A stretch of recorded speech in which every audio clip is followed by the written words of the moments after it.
Welcome to the Broken Vessels Podcast.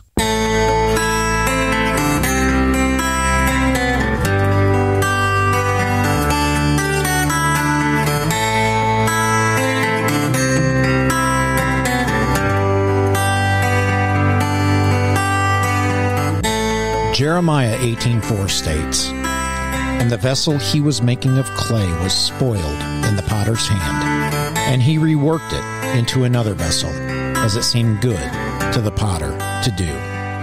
This is the Broken Vessels Podcast. I'm your host, Joshua Simpkins.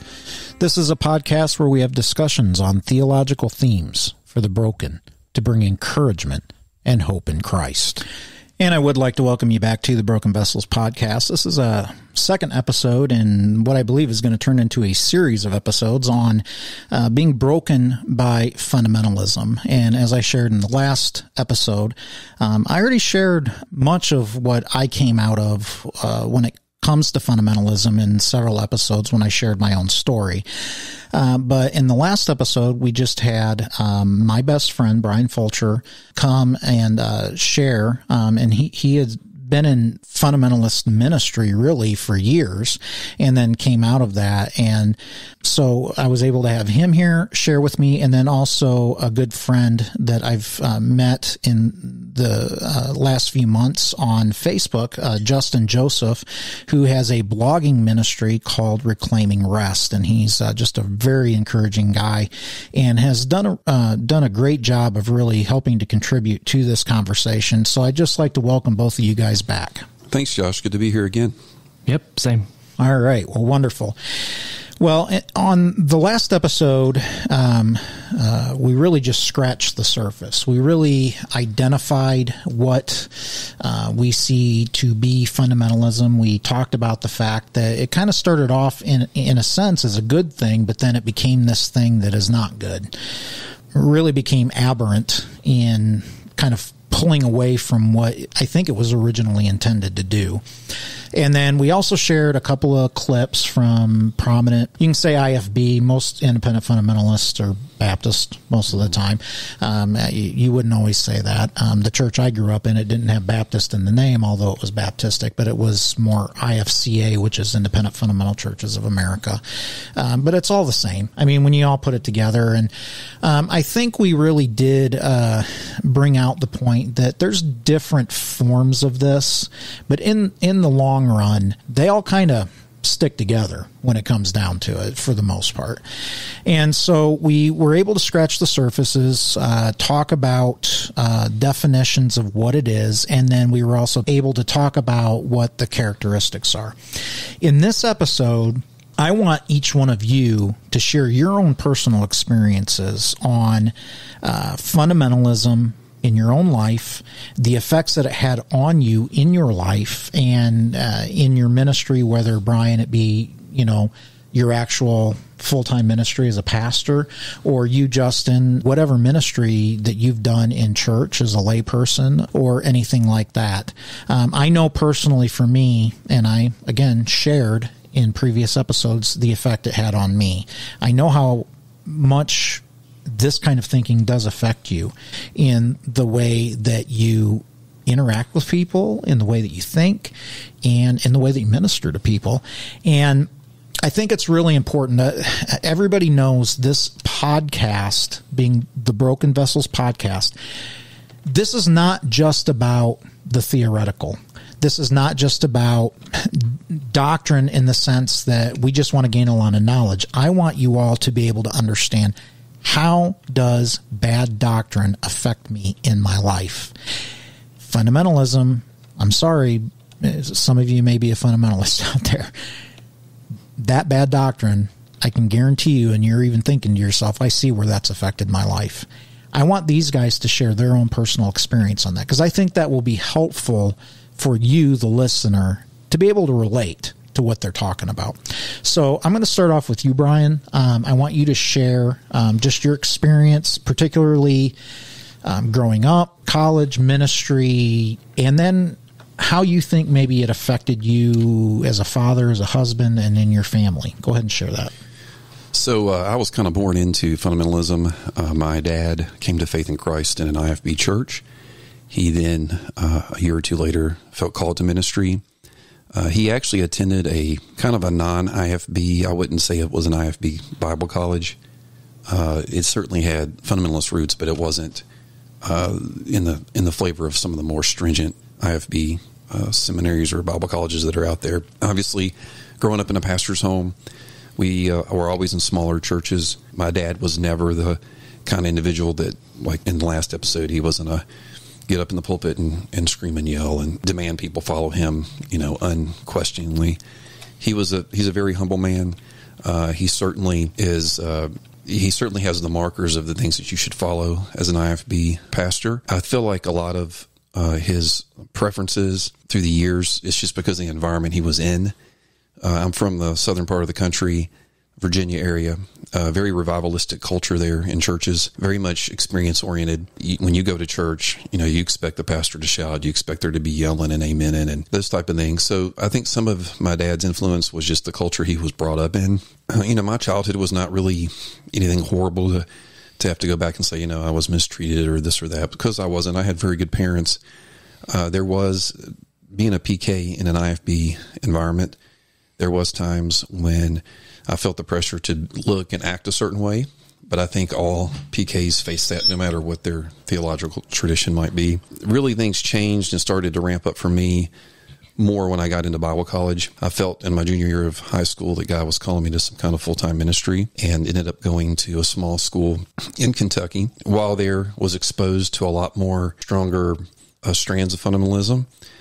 Some of it was appealing to me as a young guy just because, as a young guy and starting out a ministry, you want to be certain of things. You want to have a good grasp on what you should, be passionate about. But even in that process, while at school, we had a mixture of professors. Some were more IFB than others. My father-in-law was not really what I would call IFB. He was much more balanced in his approach. Thankfully, he was a good influence on me, and he was a professor there. And I'd say that he was probably our favorite professor there. Yes, he had a very balancing effect in my theological formation. So got busy in ministry. I took a part-time position while I was in school as a youth director. Got out later when I graduated, took another ministry position as a youth pastor. And in that church, it was kind of IFB in name only. It was actually a very free and open ministry. The pastor was not at all narcissistic or very demanding in any way, had a lot of latitude to do a lot of different fun things. As a youth pastor, we saw a lot of kids come to faith there, and I think it had a lot to do with, we were focused on the gospel. We weren't focused on a bunch of crazy stuff. Started to look at what God would have for me next. Ended up starting a church in Georgetown, Kentucky. I think probably for me where things went wrong, just looking back now, having been able to see things more objectively at this point in my life, I started that church at age 27. I don't believe I was as theologically clear and defined as I should have been going into that church plant. And as a result, I went with what I knew and was probably a little more influenced by individuals that helped that church plant get off the ground than what I should have been. And I would say starting in 2002 with the planning of that church until I left ministry in 2020, I would describe myself as living with cognitive dissonance for 18, 20 years. That's really interesting you say that. I saw something this morning where they talked about the fact that is kind of a thing in fundamentalist circles. There's this cognitive dissonance. Mm-hmm. Flesh that out a little bit. So like I said, I've always been one to question. I always read widely. I read outside my tradition from the very beginning. And what I was getting from other authors outside of my theological tradition obviously contradicted what was being reinforced in that path from which I came. And so one of the turning points for me was probably mid-2000s, around 06, 07. I started getting interested in the biblical counseling movement and began to read after the tradition of those authors, began to look at other theologians. And at that point, I began to get exposed to a more biblical approach to pastoral ministry. When you start out as a young pastor, there's a lot of things you haven't experienced yourself. And then you've got all these parishioners that are dealing with issues. They need help. And so really out of desperation, I really started investigating biblical counseling. I had a contact here in the area that was actually going to an evangelical free church. He and I began to meet, began to talk about how to get trained and how to get some instruction in biblical counseling. And so just as time went on, I'm living with this. On the one hand, I have people in my church that there's certain preferences that are very important to them, and that's why they came to my church, because they were looking for a church that was traditional and conservative in worship, that used the King James Bible, that expected certain attire in the pulpit. And these were the markers, because the other churches in the area were not providing that. And while me personally, I'm growing spiritually, I have this whole new world opening to me. I'm realizing that a lot of the things that are important to, not necessarily to me anymore, but to those in my church, are not really that biblical, or that they shouldn't be the main focus of the ministry. Right. And so here I am struggling to walk both sides of the road. And it's, a double-minded man, is unstable, obviously. Right. And so it was a real battle. And just like most men, when you have a job to do, you stuff that down inside in the deep recesses of your heart, and you just move forward because you have to be a trooper. Had a young family. I have to provide for that young family. And so I was bivocational the whole time with that original church plant. There was another individual that came to Georgetown a few years after myself and started a different church, IFB as well. And we began to strike up a friendship. We began to have discussions on how to, possibility of merging the two churches. Mm-hmm. Both church plants kind of struggling. So we got together. Long story short, he was much more IFB than I am, or that I was at that time. While there was some things that we probably were okay or on the same page on certain matters, there were many things that he and I we didn't really discuss it a lot, but we disagreed on. Right. And, God bless the ministry. It grew. A lot of folks coming to Christ, a lot of great things happening. But about 3 years into that, 2 to 3 years into that, the mood changed, things started to turn. And I felt like I was growing in a different direction, and he and I were on different pages.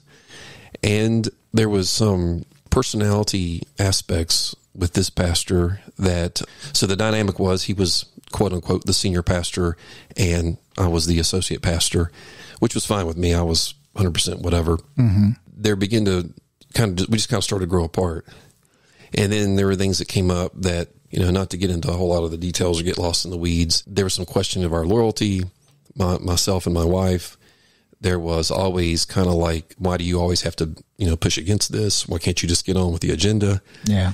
It wasn't necessarily said out loud, but you could pick up on it. Right. That's basically what you were getting. I was always the black sheep. Always have been, I guess. You've always been a rebel, man. I tell you. Yeah.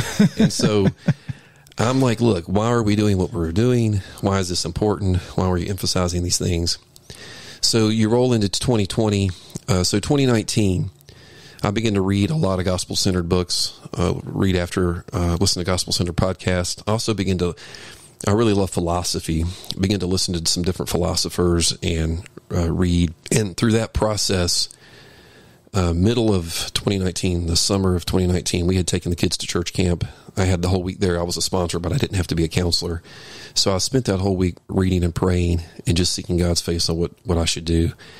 And I wrestled with this for 6 months. So by the time of Christmas 2019, I realized I can't do this anymore. I can't live with this cognitive dissonance any longer. Yeah. I've got to either change churches, or I've got to get out of ministry, or I didn't know what I needed to do. But eventually it became clear to me I just needed to step out of ministry at this point in time, see what God would have for me moving forward. Right. And I'm just the kind of person it felt to be hypocritical to keep taking a paycheck from a church that I no longer agreed with. Yeah. And the time had come. I have 3 teenagers at this point. 2 teenagers and one about ready to be a teenager. I'm 45 years old. I'm contemplating a career change, which was terrifying. I can imagine. The church had compensated me very well. That wasn't an issue at all, like it is in some IFB churches. But this was a hard decision, and I felt like I had to do it, or I was just I literally was waking up with panic attacks and anxiety attacks in the middle of the night. And it wasn't because, part of it was fear of the unknown, but most of it was, I can't keep going on like this. This is right. Kind of feeling like you're living a lie almost. Yes. To a degree. Yes. I've got to be who God created me to be. Okay. Now, let me ask you this. Like, so you've talked about like how it affected you personally, like just yourself, your own thinking. Do you feel like it was affecting your wife and kids? Like, for sure. In what ways did it maybe like affect you in your home? So, just to kind of give some broad strokes on how it affected me personally, kind of generally, fundamentalism, being in that environment, made me very judgmental. I brought that judgmental attitude into my marriage, and I'm constantly criticizing my wife. You know, why are you dressing that way? Why are you doing this? Why are you doing that? And not as much in recent years, but more when I was younger. Right. That was always an issue, and I've had to ask her forgiveness, and we've made those things right. You know, we've worked through a lot of those issues. It made me very judgmental. It made me angry because I think the judgmentalism leads into an anger of always looking at other people and comparing them to what you think the right standard is. Right. It also made me, I think the environment brought out in me, I should say, the impatience with the weak and the one that's struggling. One of the good things about biblical counseling, once I got into that, it opened up an understanding with me that it is important that we walk alongside the weak, that we help those who are struggling, who are maybe have some things that have happened in their life that has created some barriers and issues, and they need fellow saints to come alongside and walk through the struggle with them, not judge them, not beat them while they're down, but really to walk alongside. And that began to open me up and make me more tenderhearted toward folks like that. Right. But then in that environment, there's really no place for that. It's kind of like, we used to joke about this, my wife and I. Everyone that came into the church that was down and out on the wrong side of the tracks, they gravitated toward me as a pastor. I was their pastor. Right. Everyone who came in who had money and who had it all together and who could contribute and be a giver and make things happen, they gravitated toward the senior pastor. So we really had two different churches, unfortunately. Yeah. And that was a division that really, people didn't really talk about it, but you could see it. I'm sure people... It was an unspoken truth. Recognized it. And my kids, really, we protected our kids pretty well from stuff. As homeschoolers, we were able to take the time to kind of help them on that. Overall, judgmentalism, anger, just being... fundamentalism shrinks your world down so that it's so small that you really don't even realize how small it is until you get out of it.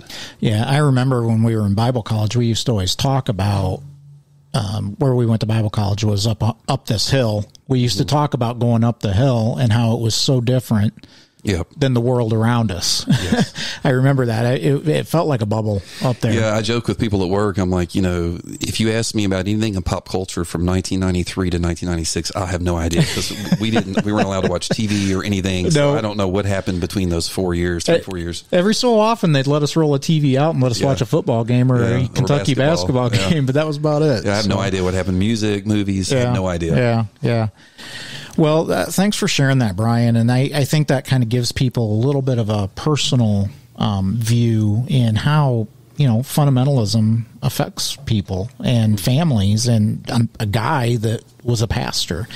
Well, Justin, I want you to share now your own personal experience with fundamentalism. How, again, same thing like I asked Brian, share your experience, the effects that you feel like it's had on your life, maybe in your own personal life with your family.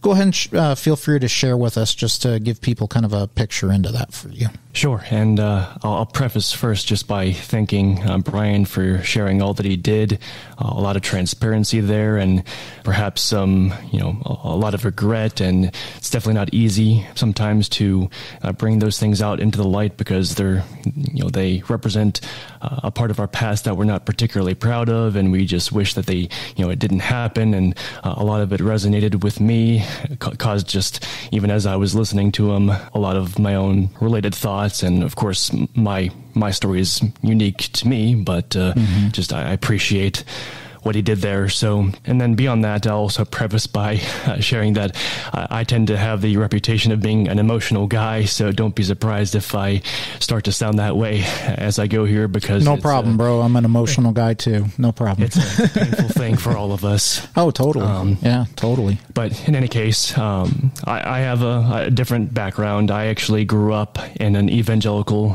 free context during the time that I was, a believer with my childhood years, essentially from age, I think, 8 or so till whenever I graduated high school. And perhaps that was, the Lord's mercy that I didn't end up, being connected to a fundamental environment so early in my life as Brian, I believe, was explaining that he was. So perhaps the Lord's mercy to me there. But my personal history with the Fundamentalist Church spans about 11 years, and it started kind of at the beginning of my personal vocational career. You mentioned already that I'm a front-end UI engineer, kind of a nerd, dealing with computers and programming and stuff like that. But I actually started out doing software QA. So it was dealing with automated testing and doing what I call the keyboard monkey thing, trying to break, with the code that developers wrote. And that's kind of a sidebar anyway. But as my career began, there was a point in time when I had a phone conversation with someone with whom I grew up in the Pittsburgh area. And his in-laws happened to be in the area that I was at the time, and they were members of an independent fundamental Bible church. Now, it's not terribly important to emphasize this, but I suppose just for the sake of clarity here, I'll mention that the IFB environment and how they're organized, it's not quite the same as the independent fundamental Bible church, whereas IFB is more denominational, and I understand that Baptist churches a lot of the time don't even have elders in them. They're primarily deacon serviced, and I'm sure that there's various differences. But nevertheless, the independent fundamental Bible church, it's actually suspicious of denominations, so they won't ever be a part of something like that. And they typically do have elders, being elder-led. They're often called a session or something else, whatever happens to be the flavor of the particular church that one of that stripe would be. Right. But just throwing that out there. And, yeah, I kind of grew up where I grew up in north central Illinois. Most of the independent fundamental churches there, they were Bible churches. They were not Baptist churches. My IFB context was more when I came down to what they call the Bible Belt, Kentucky, and then I got tied up into the independent fundamental Baptist, but I get where you're coming from when you share that. So sure, gotcha. I mean, like I said, ultimately they're more or less the same, but there will be some nuanced differences depending on who you're with. So, and as I mentioned, about 11 years I spent with this church, and just to even again be charitable, I will absolutely acknowledge that not everything about this church is bad. I think that could be fairly said about a lot of churches. That definitely, they all have their problems. So just want to make that clear. But what I won't skip on is saying that the bad is absolutely traumatizing from my personal perspective, and my wife would echo that, and obviously Brian and yourself as well. Definitely. So building off of that, I actually connected to this church initially because of that phone call that I had that I mentioned with my childhood friend. As we were talking, somehow it ended up coming out of me that I was in a way desperate to gain freedom from a particular sin that had been plaguing me for many years. And I'm not going to get into all the dirty details of that because it's not really exactly relevant to the conversation. But as a result of him learning that about me, he ended up encouraging me to seek help. And as a result of his in-laws having been part of that church, he decided to connect me to them. And on a particular Sunday, and I don't remember dates or specific times or whatever, and none of that really matters, but I ended up being connected to this church as a result of that in-laws connection. And for for the first little while, I mean, I appreciated it because at least starting out during my college years, I wasn't actually involved really in any kind of church context at all. I kind of let it go in a way after graduating from high school and moving out of state, as was already mentioned, despite having grown up in an evangelical free context, which, I appreciated that, and it too had its ups and downs, and I learned things, and it was valuable to an extent, but this sin in particular was what discouraged me from even participating in church because of the intense guilt that it brought into my heart and my mind. Very similar to other fellas from my generation and just Christians in general, but I would say for at least the first 6 to 12 months, I was just kind of the typical attender that, I might have participated in Sunday school, which I did, and it took place before the morning worship service. I more or less enjoyed that, but didn't really, allow anyone to get to know me. Tried to just kind of be a loner and just listened and, in a way pretended that I cared about some things, although there were things I did find valuable, and I did appreciate the worship as far as participating in the singing, and I listened, but I was one of the types that basically as soon as the mic dropped, as they would say, I bolted out the door because I didn't want anyone to try to get to know me, to connect to me on a personal level, just because again of that guilt, and just altogether didn't really have a strong affinity for the church. I was doing it, really as a result of that phone call and thinking that it was at least good to do, but really diving into it and allowing people to get to know me or sharing anything about myself and actually participating in the fellowship, it was unattractive to me. But then, and I guess, year-wise, I can specify that this was around 2008 and 2009. In 2009, somehow it really just registered in me as a result of that phone call that if I didn't, try to do something to get away from this sin that was plaguing me, that the rest of my life was just going to be, abject misery, in a manner of speaking. And as a result of that, I had met the assistant pastor, at least during the first service that I attended, and it was very casual, very brief, nothing deep or more than just exchanging hellos and things along those lines. But for whatever reason, I guess the Lord planted in my heart to want to get this freedom. And I distinctly remember on a Wednesday afternoon, after work, I had, for whatever reason, felt inclined, because I had actually stopped going to the church for a period of time, and it was during the winter, I think, of 2008 when that was the case, and the assistant pastor, actually ended up reaching out to me over Facebook, wondering where I was, how I was doing, trying to just be pleasant, if nothing else, and see how things were. And as a result of that, I ended up scheduling a one-on-one meeting with this guy who I didn't know for barely 5 minutes, and nothing about him really on a personal basis. And I ended up sitting across from him in his office after getting off from work on this Wednesday and just spilled my guts about what I was dealing with from this sin, plaguing me perspective. And you can imagine how terrifying and uncomfortable that was, and it certainly was. Thankfully, as a result of that, for whatever bad came to be as a result of the law-driven approach that I would take ultimately, we spent the better part of 18 months together on a week-to-week basis, where I not just ended up, being more, I guess you would, just for the sake of argument, call it faithful to attending the church service, especially in the morning. But then they also had a Wednesday evening service, which a lot of these churches tend to have as far as a Bible study and a time of prayer, being able to share prayer requests and testimonies of praise, things along those lines.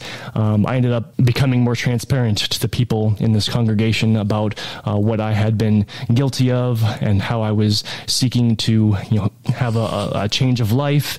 And yes, that happened, but it was unfortunately more on a practical basis, in that I utilized the relationship I had with this pastor, along with some tools that can be used on a computer, to essentially prevent me from doing the actions that I was doing. And, I haven't exactly specified what it is, but it's probably sounds pretty obvious by now to some folks that have done similar things. But nevertheless, sure, I got away from this vileness that was a part of my life, through these practical measures. But it was really strictly law, as far as just doing things that would stop me from doing what it is that was hurting my life, rather than having that true heart and affection change that only the gospel has the power to bring about in a believer. As far as anything that we would deal with, whether it's anger, hatred, immorality, name your pet sin, the gospel is the only power to change those sorts of things.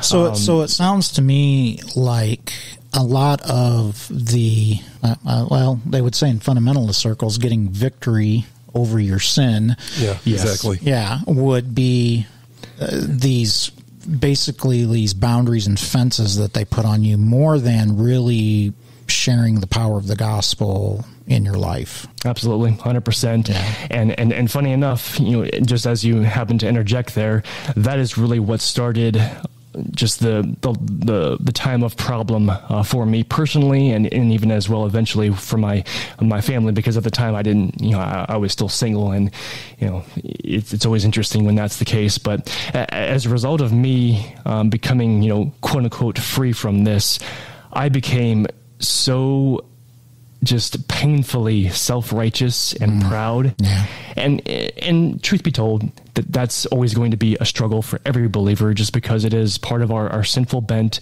As we're still, we're all children of Adam, at least as far as having that sin nature still within us. We're thankfully children of God ultimately, but that old nature is still there. And as a result of this supposed life transformation that I experienced, I became extremely self-righteous and proud, and it led to just so many destructive things. Obviously, this started before you met your wife, and then you got married, and then I would assume that had quite an effect on you and your marriage, and so on and so forth. Is that a fair assessment? It absolutely is. We sort of became free from this sin, self-righteous, proud. For a period of time, I ended up having it's kind of interesting. I've been described as being the face of a short form blogging ministry. Well, I had another blog that used to be called Millennials for Jesus Christ, because I'm part of the millennial generation, and that just happened to be the name that I came up with for it. But it was just a very pietistic blog where I published various articles over a period of time that touched on various subject matters that resonated with me personally, whether it would be gaming, reading books, just how to grow spiritually, and of course, as we often encounter in fundamentalism, the whole sanctification process is at the very least preached as being synergistic, and in which we have some measure of personal responsibility to change ourselves, to transform ourselves, things like that. And that could be a series of podcasts all in of itself. I became so proud because I not just because of the fact that I thought that I had gained victory over this sin, but I started reading scripture a lot more, reading a lot of books that were geared towards spiritual self-improvement, again, which is very typical for folks in these kinds of spiritual environments. And I thought that I had the authority, or just given what I believe are gifts from the Lord to communicate in written and spoken fashion. I thought that I could encourage people and just be a real force for my generation to tell people what they should do as Christians, or what they should not do as Christians, and how to go about that with all these verses that I pulled out more than likely out of context, completely gospelless, and without Christ being the foundation and the grounding of all of it. And so I had this blog. I was even in the process of attempting to write a book that summarized my testimony, quote unquote, had that good testimony of being released from this sin, and how to achieve that in your own right. Thankfully, I never even got past the halfway point, let alone a publishing stage of releasing this thing. And neither of these projects exist now, and I'm very thankful for that. And you could really just say that in general, this self-righteousness and pride that I had led me to believe believe that in general, especially as I became more and more involved in the congregation and the services and the fellowship that transpired there, I became the type of person that believed that believers were not introspective enough, which is just awful.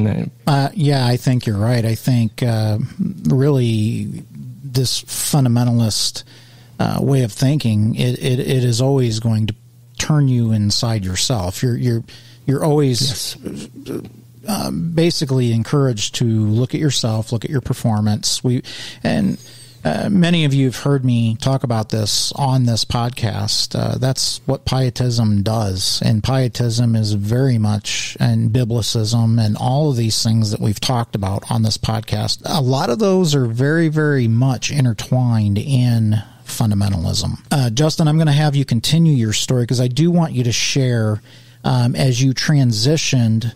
You had this ministry that you were doing. You're a part of this church. You were very involved. It seemed to me like you really had a heart for what it was you believed in. It was just very misguided. I do want you to get into talking about your family and things like that as we get into the next episode. Folks, if anything, what you can see from what Brian and Justin have shared so far from their own personal experience, what you've heard from my own personal experience, fundamentalism in the way that we've explained it and the way that we've experienced it, and really what you can see in fundamentalist churches by any stripe, it's very damaging to people. It's not helpful, and it brings brokenness in our lives. And we are going to eventually get to the solutions. That's coming. So just stick with us. Take what Brian and Justin have shared and just look at your own life, look at people in your life, look at churches that you've been involved with, and ask yourself the question, man, is this something that I can relate to because of what these guys have been through? Obviously, there's something that's here that, maybe it's bringing an awakening to you about what fundamentalism really is. Maybe you're maybe you're at a church and you're thinking to myself, there's something off here. And now you hear what we've shared with you in these last couple episodes, and you're thinking to myself, oh my goodness, I'm steeped in this stuff and I didn't even realize it. Just listen to the testimonies of these two gentlemen and really internalize what we're talking about. Brothers and sisters in Christ, I want to thank you so much for joining us for this episode of the Broken Vessels podcast, and join us next week as we continue this conversation on being broken by fundamentalism. We'll see you next week.